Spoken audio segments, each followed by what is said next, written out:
ខ្ញុំសូមសំណពោដល់លោកអាបាខេតឲ្យជួយរយុទ្ធធរឲ្យជួយវិញថាខុសនឹងត្រូវថាវាបិទមិនបើអាបាខេតកថាលោកមេឃុំនេះធ្វើនៅវាពិតថាត្រូវខ្ញុំក៏ត្រូវចោះ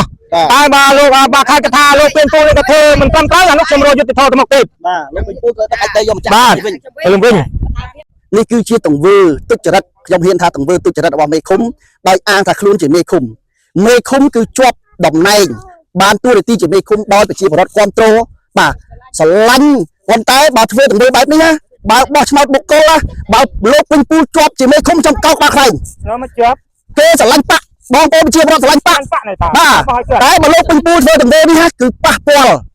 បាទអធិពលការដឹកនាំរបស់ថ្នាក់ដឹកនាំជាន់ខ្ពស់គណៈប្រជាជនហើយដែលធ្វើឲ្យប៉ះទង្គិចអារម្មណ៍បងប្អូនប្រជាពលរដ្ឋបាទសូមអនុញ្ញាតគោរពនិងជម្រាបសួរ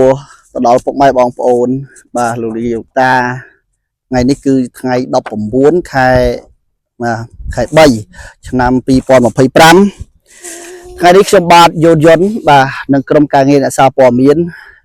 គឺបានចុះមកដល់ទីតាំងមួយដែលតាមការស្នើសុំរបស់បងប្អូនប្រជាពលរដ្ឋបាទទីតាំងនេះគឺស្ថិតនៅក្នុងតំបន់ភូមិសាស្ត្រហៅភូមិដូនល្អឃុំសំប្រូចស្រុកស្ទងនៃខេត្តកំពង់ធំមកថ្ងៃនេះគឺការស្នើរបស់បងប្អូនប្រជាពលរដ្ឋដោយគាត់បានលើកឡើងប្រាប់តាមទូរស័ព្ទថាមានការបាទខុបខិតគ្នាជីកយកអាចដីទៅលក់ឲ្យឯកជនដែលការងារនេះគឺប្រព្រឹត្តឬក៏បញ្ជាផ្ទាល់ដោយលោកពេញពូលមេឃុំសំប្រូចផ្ទាល់តែម្ដងចឹងពេលដែលខ្ញុំបានមកដល់ទីតាំងជាក់ស្ដែងនេះគឺឃើញថាដីដែលគាត់ធ្លាប់អាស្រ័យផលនេះ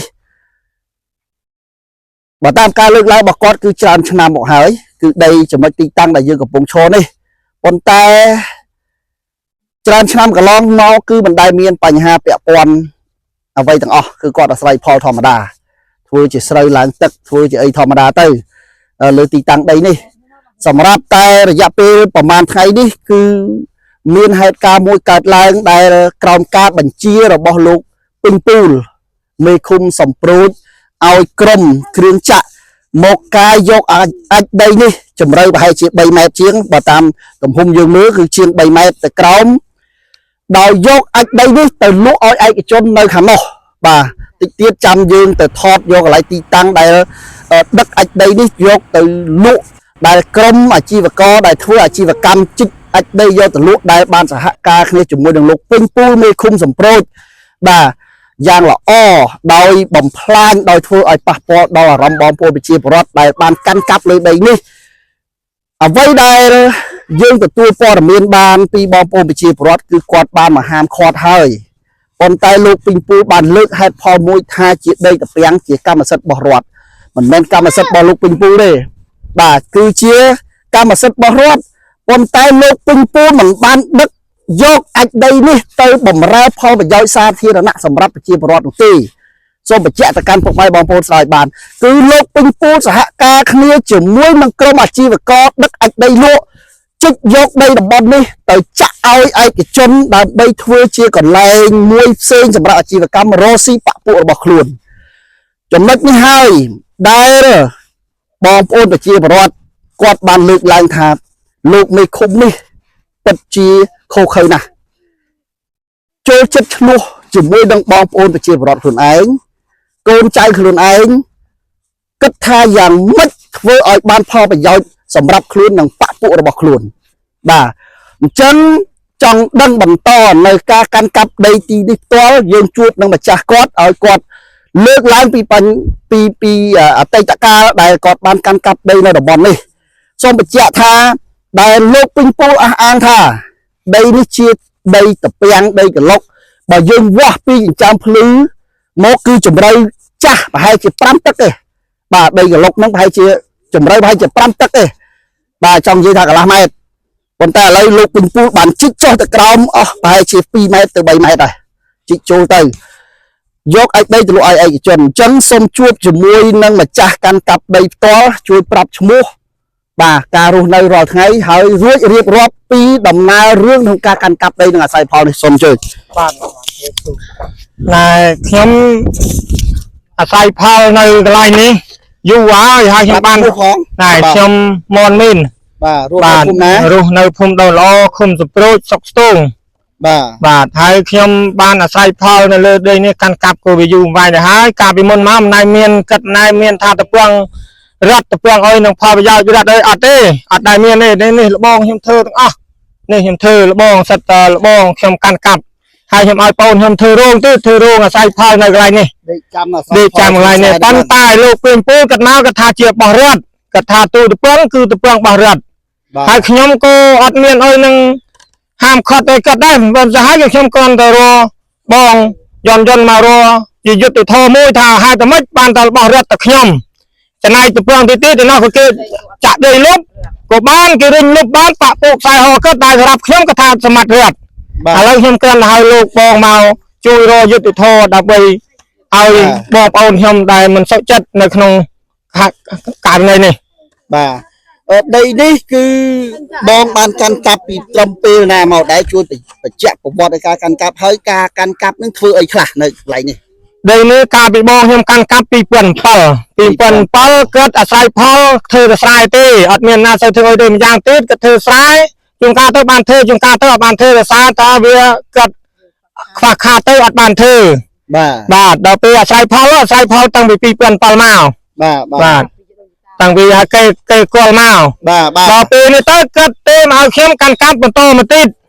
ដើម្បីឲ្យខ្ញុំមើលការខុសត្រូវទៅបាទលោកពេញពូក៏ថាទូតពងនេះតពងបោះរដ្ឋបាទគាត់មកជីកយកដាក់ដីទៅប្រារដ្ឋប៉ុន្តែតាមកាពិតក៏បានប្រារដ្ឋទេគឺគាត់យកទៅឲ្យឯកជនរឿងផ្សេងលក់ឲ្យឯកជនបាទចាក់ឲ្យឯកជននឹងគឺទីតាំងដីដែលកាយពីកន្លែងនេះយកទៅចាក់ឯកជននឹងស្គាល់ឈ្មោះទេគាត់ឈ្មោះអីស្គាល់បងស្គាល់តាឈ្មោះអីណែភាពរិទ្ធបាទហើយដីតំបន់នេះកាលពីប្រហែលឆ្នាំមុនអ្វីដែលបងបានលើកឡើងដូចជាថាធ្លាប់ឃើញមន្ត្រីជំនាញអីចុះមកដើម្បីចុចប្លង់ហើយរក្សានៅចិញ្ចើមផ្លូវចិញ្ចើមអីបោះគោលមែនទេបាទបងបាទណែឆ្នាំទៅគេប្រឹក្សាឃុំឲ្យចុះមកទាំងអស់ចុះមកវាស់វែងសោយកដីក៏គេចុះមកចុចទាំងអស់ប៉ុន្តែគេកាត់មិនកាត់គេគ្រឿងខ្ញុំដឹងទៅប៉ុន្តែគេចុចទាំងអស់គេចុចហើយក៏ឲ្យខ្ញុំបោះបកគោលបាញ់ឆ្នាំក្រហមទៀតបងបាទខ្ញុំបាញ់ឆ្នាំក្រហមទៀតគេថាត្រឹមណែទៅកុំធ្វើលបងក៏ដល់ហើយណោះបាទហើយគេកកាយអាចទេមកវានៅសល់ប្រហែលជា4-10ម៉ែត្រទេបងឯងអាចលុបបានលុបទៅខ្ញុំបាននិយាយទៅថាខ្ញុំអត់មានលទ្ធភាពលុបទេតុកចេះហើក្បីគោក្បីចឹងទៅចាំថ្ងៃណាខ្ញុំមានខ្ញុំលុបអញ្ចឹងអាបកគោក្រហមឲ្យបោះព្រំក្រាក់នេះគឺខាងសូយោដីអ្នកកំណត់ឲ្យស្រេចហើយបាទខាងប្រឹក្សាឃុំឲ្យគេមកចុះស្រេចអស់ហើយបាទហើយចុះមួយទៀតពេលដែលចាប់ផ្ដើមជីកដំបូងមកណាបាទបងបាទលោកពេញពូនឹងគាត់អះអាងថាមិនដែរដែលយើងបានមកខាត់ខ្ញុំលើកមកខ្ញុំមកនោះខ្ញុំមកស៊ូគាត់ថាមិនបានគាត់ជីកលើដីអាស្រ័យផលរបស់ខ្ញុំបាទទៅគាត់ថាដីនេះមិនមែនដីរបស់អញទេដីរបស់រដ្ឋបាទអញដីនេះអញអះអាងថាណាថាបានថាជាដីហើយបើអញមិនឲ្យហើយអញមិនបោះត្រាអញមិនសញ្ញេក៏អត់បានឲ្យដែរមេឃុំពេញពូនេះយើងបាទមេឃុំពេញពូគាត់និយាយឲ្យបើសិនជាគាត់មិនសញ្ញេឯកភាពឲ្យក៏អត់បានដែរចុះពេញពូនឹងប្រុងតំណែងនឹងតួនាទីរបស់ពេញពូលោកពេញពូនឹងមិនផ្លឹងរឹងអត់ដឹងដែរបងហើយខ្ញុំអត់ហ៊ានខត់របស់គាត់ដែរគាត់ថាគាត់ជីកទៀតគាត់ថាឲ្យចង់ប្រឹងឯណាប្រឹងទៅបាទអញ្ចឹងទៀតខ្ញុំបានសេចក្តីថាអិរិយាបថនឹងទង្វើឬកាយវិការអសិលធម៌របស់មេឃុំពេញពូហ្នឹងគាត់បានបញ្ជាក់ឬក៏ឆ្លើយតបមួយប្រជាពលរដ្ឋហើយថាបើទីតាំងដីទាំងអស់ក្នុងឃុំសព្រួចបើលោកពេញពូលអត់មានសញ្ញេឯកភាពឲ្យបុគ្គលណាទេមិនបានទេបាទស្មានសូនហើយអញ្ចឹងសួរបកទៅវិញទៅកាន់ពុកម៉ែបងប្អូនបាទឲ្យស្ដាប់ឲ្យទៅពិចារណាតំណែងមេឃុំតួនាទីមេឃុំគឺបានមកពីការជាប់ឆ្នោតបោះឆ្នោតបាទប្រជាពលរដ្ឋគ្រប់គ្រងបាទតែទង្វើអសិលធម៌របស់មេឃុំពេញពូនេះគាត់មិនបានយកតួនាទីភារកិច្ចដែលបានជាប់ឆ្នោតដោយប្រជាពលរដ្ឋនឹងយកមកបំរើប្រជាពលរដ្ឋវិញទេអត់ទេគាត់អត់យកទាំងចាស់ទេអានេះស្ដាប់ឲ្យបានអញ្ចឹងបានស្ដីគាត់អះអាងថាខ្លួនគាត់អាទីទេពក្នុងតំណែងមេឃុំតួនាទីមេឃុំគឺគាត់មានប្លង់រឹងហើយមិនអាចណាធ្វើគាត់បានទេ อันนี้คือខ្ញុំចង់បញ្ជាក់ទៅកាន់ពុកម៉ែបងប្អូន បាទបាទ អញ្ចឹងប្រហែលថ្ងៃមុនឬថាក្រោយដែលមានបញ្ហាកើតឡើងនោះគឺមានក្រុមការងារស្រុកអុយចុះមកខាត់ដែរមែនទេ បាទខត់ចុះមក ដល់ពេលចុះមកខាត់មកចាប់ពីថ្ងៃខាត់បោះស្រាយហើយឥឡូវមានជូនដំណឹងណាមួយមកពាក់ព័ន្ធនឹងបងប្អូនថាយ៉ាងម៉េចវិញអត់ ដូចជាអត់ទេហ្មងដូចអត់ឃើញមានជូនដំណឹងឲ្យសោះ អត់មានជូនដំណឹងហើយយក SK មកកាយថែ បាទ ម មកកាយថែមទៀត បាទអញ្ចឹងអ្វីដែលខ្ញុំចង់ដឹងកាន់តែច្បាស់ក្រោយពីទទួលបានព័ត៌មានថាក្រុមការងារស្រុកស្ទូងអញ្ចឹងខ្ញុំនឹងសួរទៅលោកអភិបាលស្រុកស្ទូងផ្ទាល់តែម្ដងថាតើលទ្ធផលថ្ងៃដែលចុះមកហ្នឹង បាទ បាទបានលទ្ធផលអីខ្លះហើយយ៉ាងម៉េច បានហើយកំពុងជាប់រវល់ អូបាទជាប់រវល់ឥឡូវនេះខ្ញុំកំពុងតែខលផ្ទាល់ទៅជួបលោកអភិបាលស្រុកស្ទូងប៉ុន្តែលើកទី1នេះគឺជាប់រវល់បាទជាប់រវល់ដើម្បីខ្ញុំសួរចង់ដឹងថាក្រោយពីក្រុមការងាររបស់ស្រុកមកដែលមានការចង្អុលបង្ហាញឬក៏ណែនាំរបស់រដ្ឋបាលសាលាខេត្តជាពិសេសគឺលោកអភិបាលខេត្តតែម្ដងឲ្យចុះមកពិនិត្យនិងដោះស្រាយនៅកន្លែងនេះតើបានលទ្ធផលយ៉ាងម៉េចហើយនៅថ្នាក់ស្រុកអញ្ចឹងខ្ញុំខលម្ដងទៀត បាទ ដើម្បីចង់ដឹងឲ្យច្បាស់ពីព្រោះថ្ងៃដែលកាយថ្ងៃដែលនេះអស់តិចទេ អត់តិចទេ ឥឡូវចូលហើយ បាទ បាទឥឡូវចូលហើយចាំស្ដាប់សិនបាទចាំមើលខ្ញុំសួរលោកអភិបាលស្រុកបាទសួរលោកអភិបាលស្រុកសិនថាតើការងារនេះយ៉ាងម៉េចហើយ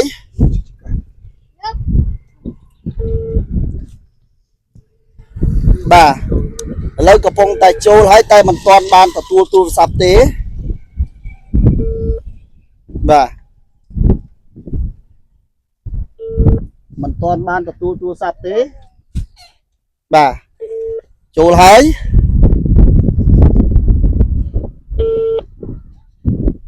បាទអត់លើកទេបាទលើកទី2ហើយដែលខ្ញុំចង់ដឹងព័ត៌មានខ្លះ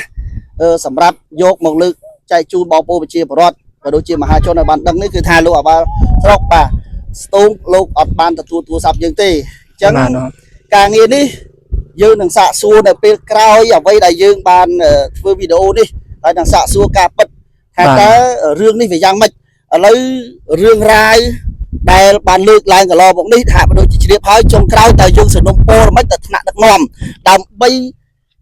មានវិធានការត្រង់ទីតាំងដីដែលយើងអាស្រ័យផលនេះ សនំពោត្រង់ថាឲ្យរយុទ្ធធរឲ្យថាលោកពេញពូគាត់ធ្វើនេះវាត្រូវឬមួយវាខុស បាទហើយសូមឲ្យថ្នាក់ដឹកនាំជួយរយុទ្ធធរឲ្យថាគាត់បាននិយាយថាបកលបងដែលខ្ញុំធ្វើនេះគាត់ថាគេអត់យកជាផលប្រយោជន៍អត់យកជាសំអាងកើតទេតែសំអាងនៅលើមាត់គាត់ថារបស់រដ្ឋគាត់ចង់ជីកឆាណាក៏បានឲ្យទៅរដ្ឋត្រូវការចាឥឡូវខ្ញុំអត់និយាយឲ្យវិញឆាទេសូមបើថាបើខ្ញុំត្រូវវិញខ្ញុំសូមឲ្យទៅលោកមេឃុំលោកឲ្យខ្ញុំវិញមកខ្ញុំមានអាស្រ័យផលបាទបើថាខ្ញុំខុសថាតពងនេះជារបស់រដ្ឋមែនជីកឲ្យស្មើដល់គ្នាទៅកន្លែងតពងជីកអស់បាទជីកអស់ទៅខ្ញុំអត់ថាអីទេបាទប៉ុន្តែចេះមួយទៀតខ្ញុំមិនបានដឹងព័ត៌មានច្បាស់ដែរប៉ុន្តែឥឡូវបងប្អូនប្រជាពលរដ្ឋនៅកន្លែងនេះថាកន្លងមកនេះនៅដូចក្នុងឆ្នាំណាដែលលោកពេញពូលជាប់មានទោសមានអីពាក់ព័ន្ធនឹងកាប់បំផ្លាញដីព្រៃលិចទឹកមែនទេមានមែនទេតាបងមានមែនទេធ្លាប់ជាប់គុកមែនទេបាទធ្លាប់ជាប់គុកហើយទី1ទី2គាត់ធ្លាក់ពីណែមើលឃុំហើយគាត់ជាប់វិញទៀតណែអញ្ចឹងបាទហើយសូមឲ្យបាខេត្តជួយរយុទ្ធធរឲ្យគាត់រឿងនេះបើ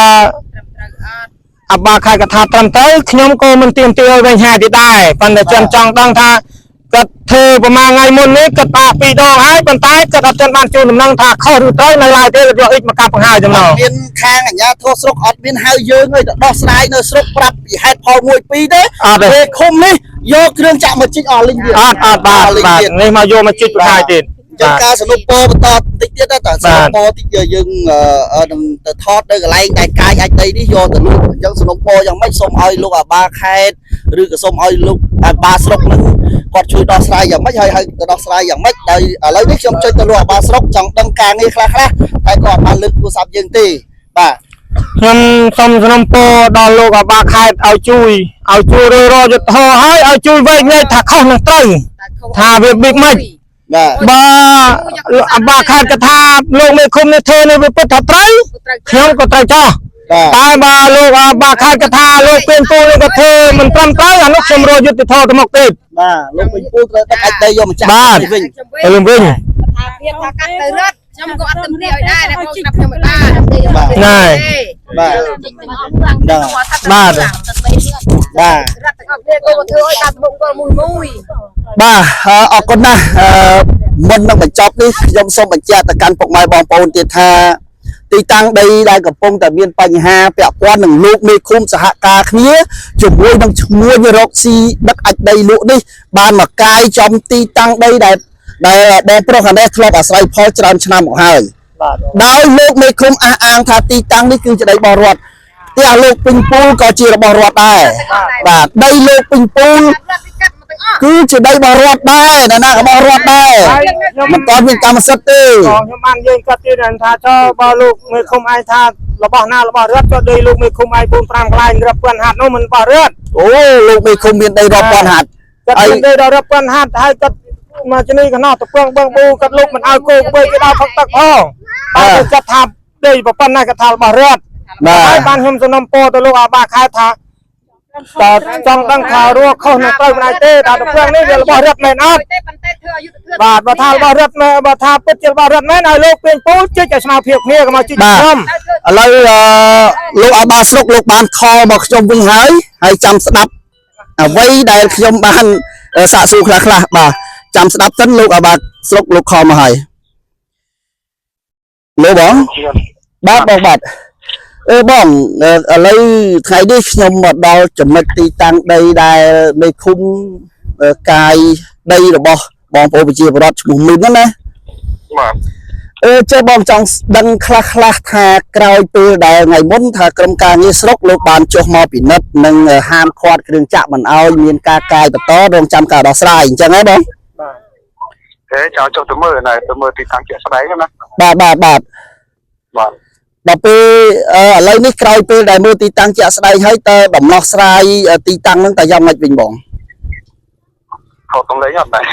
អត់ថតទេ បាទ អត់ថតទេ ខ្ញុំក៏ថតចម្លែងត្រូវ ខ្ញុំណែនេះទៅគឺខ្ញុំទូបានគោលការណ៍ពីមេគឺឲ្យគុំនេះសូមច្បាប់ប៉ុន្តែម្ដងណាទៅសូមច្បាប់ឯង អូអញ្ចឹងបានសេចក្តីថាឲ្យលោកពេញពូលហ្នឹងសុំច្បាប់សុំអីឲ្យត្រឹមត្រូវធ្វើឲ្យត្រឹមត្រូវហ៎ បាទតែ តែរហូតមកដល់ពេលនេះគឺលោកពេញពូអត់នេះឥឡូវយកគ្រឿងចាក់មកកាយបង្ហើយដីអស់ទៅបាត់ហើយណា សូមឲ្យខ្ញុំប្រាប់ថាធ្វើច្បាប់ណាទៅគេថាចាំថ្ងៃនេះយកមកឲ្យតែទៅបាញ់ខ្ញុំរវល់បានចូលកន្លែងនេះខ្ញុំនៅខេត្តដែរជុំពីរដងទៀត អញ្ចឹងបើមិនទាន់ធ្វើច្បាប់បានផងមកកាយដីគាត់រួចទៅហើយហ្នឹងអស់អាលិញបាត់ហើយហ្នឹងបាទអញ្ចឹងបងអរគុណច្រើនណាស់បងដល់តែប៉ុណ្្នឹងបាទហើយអញ្ចឹងអស់សម័យទៀតបាទអរគុណច្រើនបាទឃើញទេបាទ ឥឡូវគឺ ហើយបងមកលោកស្រីប្រិមិត្តទូរទស្សនិកជនបាទលោកយាយលោកតាស្ដាប់បានហើយនេះគឺជាទង្វើទុច្ចរិតខ្ញុំហ៊ានថាទង្វើទុច្ចរិតរបស់មេឃុំដោយអាងថាខ្លួនជាមេឃុំគឺជាប់តំណែងបានតួនាទីជាមេឃុំដោយប្រជាពលរដ្ឋគ្រប់គ្រងបាទស្រឡាញ់ប៉ុន្តែបើធ្វើទង្វើបែបនេះណាបើបោះឆ្នោតបុគ្គលណាបើលោកពេញពូលជាប់ជាមេឃុំចំកោកដល់ខ្លែង nó mới chớp គេស្រឡាញ់បាក់បងប្អូនប្រជាពលរដ្ឋស្រឡាញ់បាក់ ăn bạ này ta បាទ bao nhiêu តែបើលោកពេញពូធ្វើទង្វើនេះណាគឺប៉ះពាល់បាទអតិពលការដឹកនាំរបស់ថ្នាក់ដឹកនាំជាន់ខ្ពស់គណៈប្រជាជនហើយ បាទ ដែលធ្វើឲ្យប៉ះទង្គិចអារម្មណ៍បងប្អូនប្រជាពលរដ្ឋនេះខ្ញុំគ្រាន់តែលើកប៉ុណ្ណឹងទេបាទ rồi lên nó bọc mà ai luôn ai mà cặp đây con trai ai nhớ tới khâm thế nào បាទមិនមែនបាទបង្រួមបញ្ហាបង្រិចដំណោះស្រាយទេនេះគឺជាបង្រិចបញ្ហាឲ្យបង្រិចរឿងទាំងអស់ដោះស្រាយចាក់ស្រេះអត់រកខុសត្រូវឲ្យបងប្អូនប្រជាពលរដ្ឋបាទអញ្ចឹងដើម្បីកុំឲ្យវែងពេកយើងសូមប៉ុណ្្នឹងហើយយើងជួបគ្នាបន្តតទៀតបាទសូមអរគុណសូមគោរពលាបាទឃើញទេ